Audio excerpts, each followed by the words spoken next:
मेरे प्रिय भाई और बहनों, मैं कई लोगों को आजकल देख रहा हूं, उनसे मिल रहा हूं, जो अपने जीवन में अटक गए हैं, फंस गए हैं, जो चारों ओर से समस्याओं से घिर गए हैं।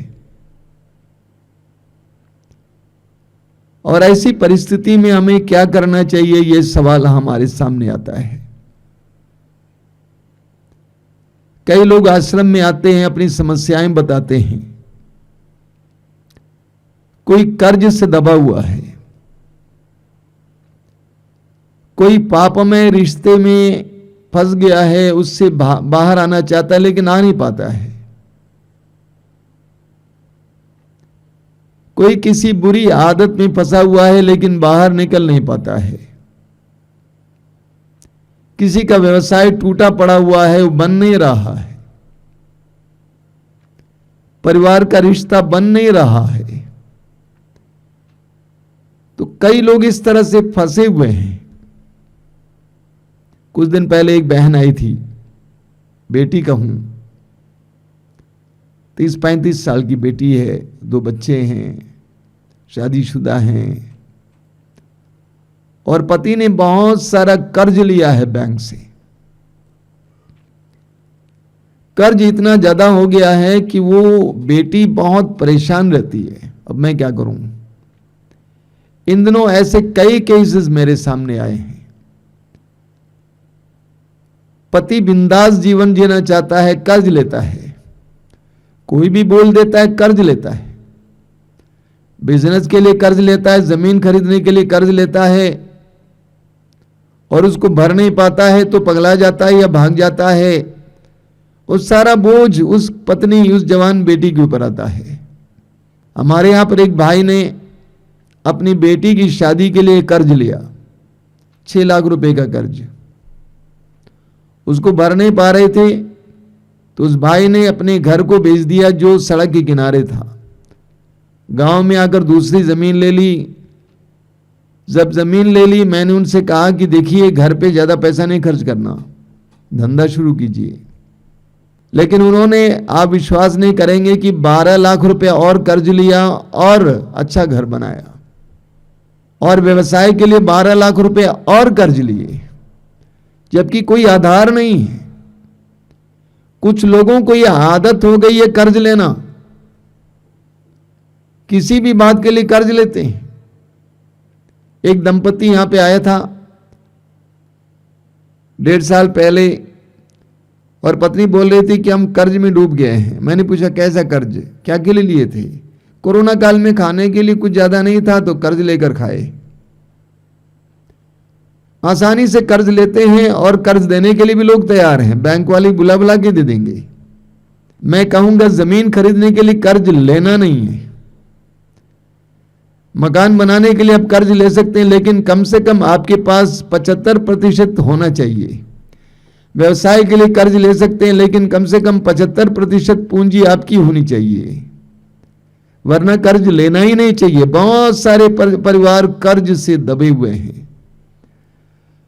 अब सवाल ही खड़ा होता है, ऐसी परिस्थिति में हम क्या करें?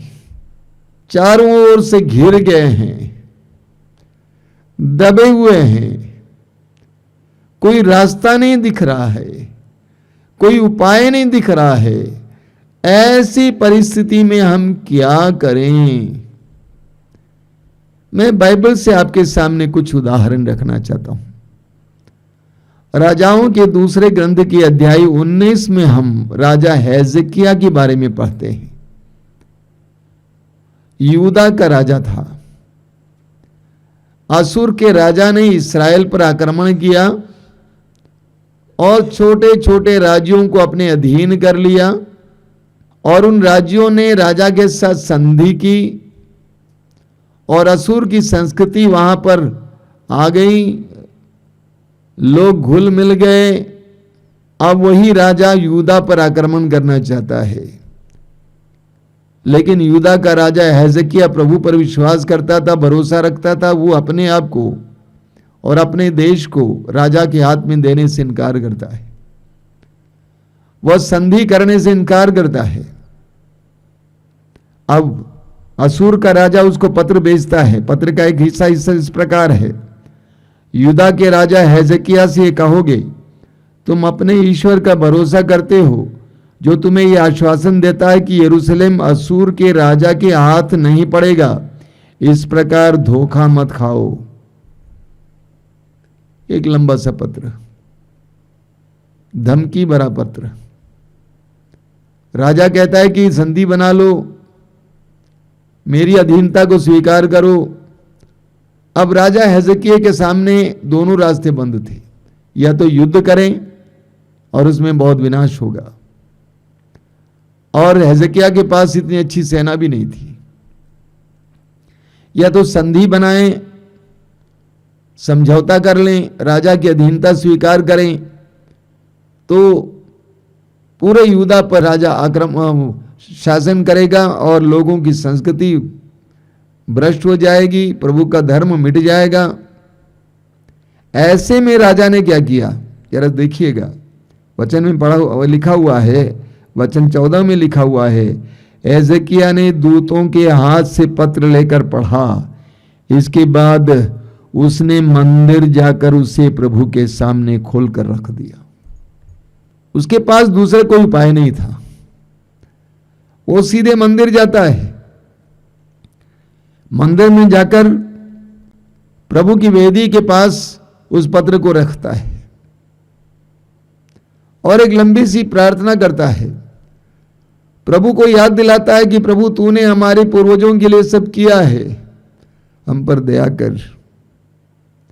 उसी अध्याय के वाक्य 35 में पढ़ेंगे, वहां लिखा हुआ है, उसी रात प्रभु के दूत ने आकर असुर के राजा के शिविर में 1,85,000 लोगों को मारा। यूदा का राजा चारों ओर से घिर गया था, लेकिन वो प्रभु के पास गया। प्रभु ने अपने ढंग से समस्या को सुलझाया। प्रभु ने दूतों को भेजकर 1,85,000 सैनिकों को, असुर के राजा के सैनिकों को मार गिराया। राजा वहां से भाग जाता है और अपने देश में जाकर निनेवे में बस जाता है। हमारे जीवन में जब इस तरह की परिस्थितियां आ जाती हैं, हमें भी इसी तरह करना है। दानियल के ग्रंथ के अध्याय 13 से 13 में हम सुजन्ना की कहानी पढ़ते हैं। बहुत जबरदस्त कहानी है। पवित्र नारी सुजन्ना, उस पर 2 न्यायाधीश, वृद्ध न्यायाधीश दीवाने हो जाते हैं और उसके साथ रमन करना चाहते हैं। सुजन्ना पवित्र थी, शादीशुदा थी, प्रभु की भक्त थी, प्रभु पर भरोसा रखती थी। उसने कहा, मैं अपने शरीर आपको नहीं दे सकती। तो न्यायाधीशों ने कहा कि तुम्हारे सामने कोई उपाय नहीं है, हम तुम्हारे विरुद्ध गवाही देंगे और तुमको मौत की घाट उतार दिया जाएगा। वो तैयार हो गई। उसके लिए दोनों द्वार बंद हो गया था। एक तरफ या तो वो पाप करें या दूसरी तरफ वो मार डाली जाए। वचन में लिखा हुआ है, जब उसके ऊपर इल्जाम लगाया जा रहा था, उसे सजा सुनाया जा रहा था, उस समय वाक्य 35 में लिखा हुआ है, वह रोती हुई स्वर्ग की ओर देखती रही, क्योंकि उसका हृदय ईश्वर पर भरोसा रखता था। वह रोती हुई स्वर्ग की ओर देखती रही। बहुत जबरदस्त वचन है। वह रोती हुई स्वर्ग की ओर देखती रही। एक अबला नारी सैकड़ों लोगों के बीच पवित्र और निर्दोष होने के बावजूद उस पर दोष मढ़ा जा रहा है, उसको मौत की सजा सुनाई जा रही है। उन क्षणों में भी वो नारी क्या करती है, सारे मार्ग बंद हैं, उपाय बंद हैं, तो वो स्वर्ग की ओर, रोती हुई स्वर्ग की ओर देखती रही कि कब मेरा प्रभु मुझे बचाने आएगा। देखती रही और प्रभु ने वहां पर चमत्कार किया। प्रभु ने एक युवक के अंदर अपना आत्मा उंडेल दिया और वो युवक है दानियल। वो दौड़ते हुए आता है कि आप लोग अन्याय कर रहे हैं, मैं प्रभु की ओर से न्याय करूंगा। वो न्याय करता है और अंत में सुसन्ना बचाई जाती है और दोनों दोषी अपराधी न्यायाधीश मार डाले जाते हैं। सुसन्ना रोती भी स्वर्ग की ओर देखती रही। याद कीजिएगा इसको। जब परिस्थितियां बिगड़ जाती हैं, हमें कुछ सूझता नहीं है, कुछ समझ में नहीं आता है, ऐसे क्षणों में हम स्वर्ग की ओर देखते रहें। प्रेरित चरित्र के अध्याय 12 में हम पढ़ते हैं, राजा हेरोद ने प्रभु यीशु के 12 शिष्यों में से एक याकूब को मार डाला। इसे देखकर यहूदी लोग बहुत प्रसन्न हुए। तो राजा ने सोचा कि यहूदियों को प्रसन्न करने का तरीका है यीशु के शिष्यों को एक एक करके मार डालना। इसलिए उसने शिष्यों के अगुआ पेतरुस को पकड़ लिया, गिरफ्तार किया और कैद खाने के अंदर के कमरे में रखा। 16 सैनिकों के अधीन रखा। हाथ पैर बंधे हुए थे। रात का समय था। प्रेरित चरित्र अध्याय 12 वाक्य 5 में लिखा हुआ है कि विश्वासी लोग एकत्रित होकर, एक हृदय होकर आग्रह के साथ प्रार्थना कर रहे थे। कोई दूसरा उपाय नहीं था। जिसे राजा ने गिरफ्तार किया है उसे कौन छुड़ा सकता है? कोई मार्ग नहीं था, सारे मार्ग बंद हैं। ऐसे क्षणों में विश्वासी लोग स्वर्ग की ओर अपनी आंखें उठाए प्रार्थना करते रहे। प्रभु ने चमत्कार किया। चमत्कारी ढंग से प्रभु ने अपने दूत को भेजकर पेतरुस को उस बंदी गृह से बाहर लाया। ऐसी परिस्थितियों में मैं लोगों से कहता हूं, आपको बहुत प्रार्थना की जरूरत है। A lot of prayer। आपको बहुत प्रार्थना की जरूरत है, थोड़ा नहीं, बहुत प्रार्थना।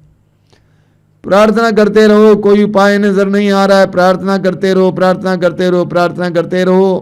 प्रभु अपने ढंग से सुलझाएगा। मैंने शायद कई बार हमारे यहाँ के जैकब भाई का उदाहरण दिया है। 18 साल पहले उनके ऊपर 1 करोड़ रुपए का कर्ज था। 18 साल पहले 1 करोड़ रुपए का कर्ज, यानी आज के हिसाब से लेंगे तो 6 से 8 करोड़ कम से कम। इतना बड़ा कर्ज उस परिवार पर था और वे आत्महत्या करने जा रहे थे, दोनों बच्चों के साथ, पति पत्नी बच्चों के साथ। और प्रभु के वचन सुनने के बाद उनके अंदर ताकत आई, उनके अंदर प्रेरणा मिली और उनको उत्साह मिला। वे प्रार्थना करने लगे। प्रार्थना प्रार्थना प्रार्थना प्रार्थना। जिस तरह सुसन्ना ने अपनी आंखें स्वर्ग की ओर लगाई हुई थी और वे प्रार्थना करने लगे, प्रभु ने उनको उस जंजाल से बाहर ले आया। आज वो परिवार एक बहुत बड़ा साक्ष्य है। ऐसी परिस्थितियों में हमें प्रार्थना करनी चाहिए। स्तोत्र 116 में स्तोत्रकार क्या कहता है? 116 वाक्य 3 और 4 में, मैं मृत्यु के बंधनों से जकड़ा और अधोलोक के फंदों में फंसा हुआ था। मैं मृत्यु के बंधनों से जकड़ा और अधोलोक के फंदों में फंसा हुआ था। मैं संकट और शोक से घिरा हुआ था। तब मैंने प्रभु का नाम लेकर पुकारा, प्रभु मेरे प्राणों की रक्षा कर। देखिए, और प्रभु ने मुझे छुड़ाया। आगे जाके वो बताएंगे। बोलते हैं कि मैं मृत्यु के बंधनों से जकड़ा और अधोलोक के फंदों में फंसा हुआ था। मैं संकट और शोक से घिरा हुआ था। तब मैंने प्रभु को बुलाया, प्रभु को पुकारा, प्रभु मेरे प्राणों की रक्षा कर।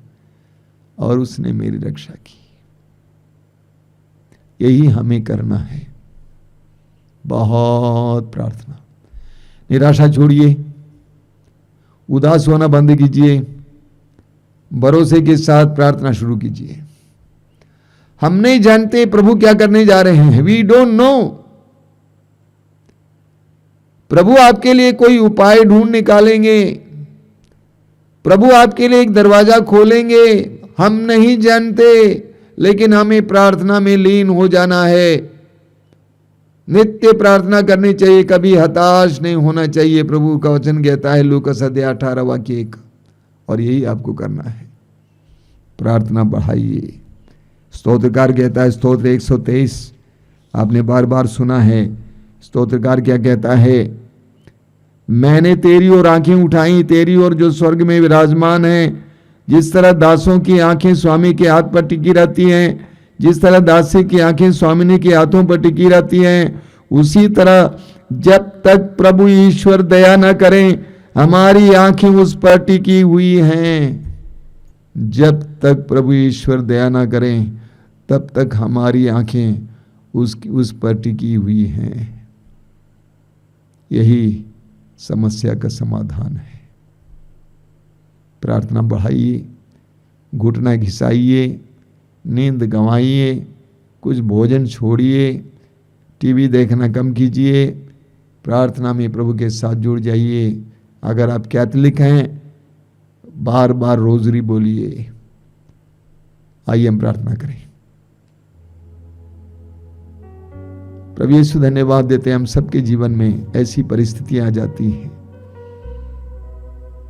जहां हमें लगता है कि हम घिर गए हैं, हम गिर गए हैं,